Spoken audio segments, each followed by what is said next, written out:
Hi, this is Gary Vogensen, www.garyvogensen.com. We're here to talk about Jesse Ed Davis today. And I have a piece of his artwork behind me, and most of us weren't aware of the fact that he was actually an artist, but his dad was a well-noted artist. And this is something he knocked off at my friend Sarah's kitchen table about 20 years ago with some felt pens. And we made a couple of copies of it and framed them for myself and her son, Jesse, his namesake. So I want to talk about the intro to 6 Days on the Road. And I want to talk to you about that intro in light of what I've been able to glean in terms of how he might have thought about his guitar playing. The first thing is, I want you to note before I play it, is that he's using this pentatonic box that we've all learned, which would look like this.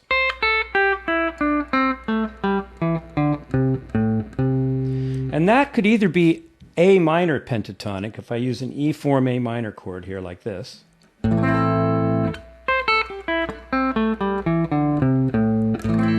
or it could be C form, a G form C chord, like this, and then it becomes a major pentatonic scale.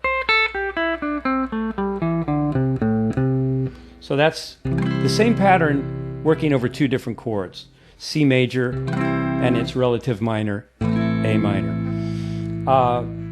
So let me play this intro for you now, and then we'll talk about what's happening, okay? Here we go. 1, 2, 3, 4.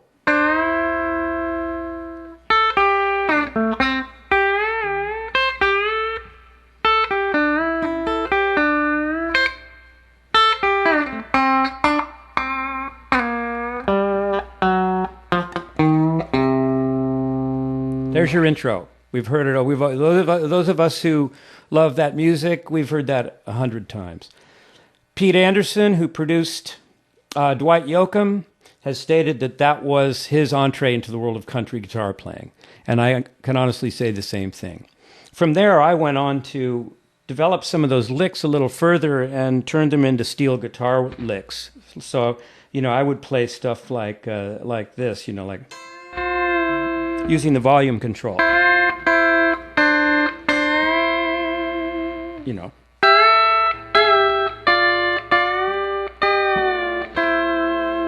I made a living doing that for many years. So let's reflect back then on that pentatonic scale, because in the context of a G chord, a C chord, G form, these notes have meaning in terms of the chord structure. That's your 1, your 6, your 5, your 3, your 2, and your 1. And then again, your 6, 1, 6, 5, 3, 2, 1, 6, 1. So when he goes like this, for example, he's really articulating two notes out of this C chord, bending to them, right? So what we have to do in terms of this style is to drill and learn and just fight for the right to play one single note and then bend another note and keep your original single note static. Now I have a chord. I have a suggestion of a chord. I have an E and a C, which is the third and root of a C major sound. So let's now talk about, very quickly, this is going to be quick, what happens on each of the chords in this intro, because there's a C, an F, and a G. So what does he do over the C chord? Here. So I see that as third, 6, 5, 2, 6, 1. And the move is tough. It's like you're running your finger over. And you're using pinch harmonics.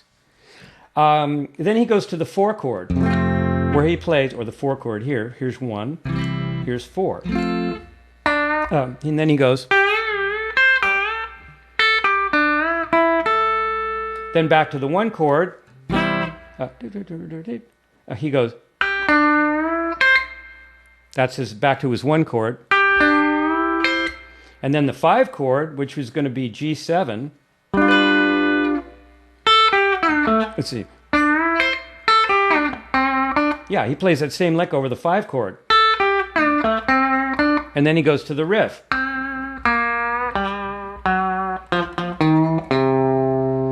So the bottom line here is this pentatonic box is really utilized to frame out 3 different chords. And that's what's really interesting about how guitar players learned how to play using that particular scale. And actually, we're playing over changes and playing over different chords. So have fun with that. I want also to show you that that pentatonic box is one of 5 pentatonic boxes. And at this point, I'm promoting my caged video, which you can find on my website. But if you look at the nature of that scale in terms of A minor, you have 5, let's look at it in terms of C. You have 5 C chords. You have a C form C chord here, an A form C chord, a G form C chord, E form, D form, and C form. Each one of those has a major pentatonic entity, or pattern, shall we say. So here we have the G form C pattern.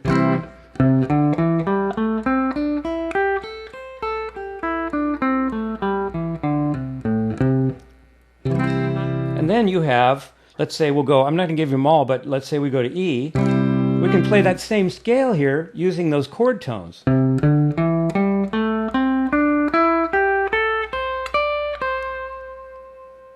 Okay? We can play it anywhere we want, and that will also be an A minor.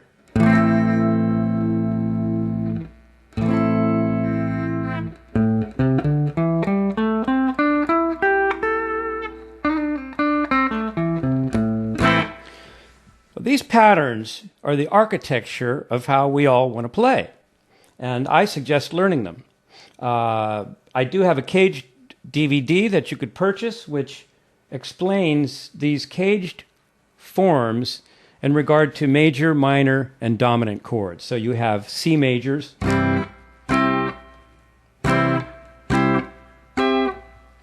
you have C minors,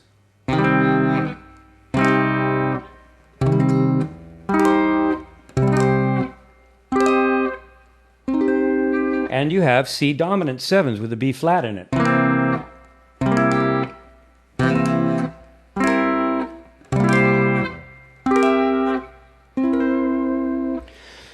So there's a lot to be had from learning these 5 forms of any chord back to Jesse Ed Davis.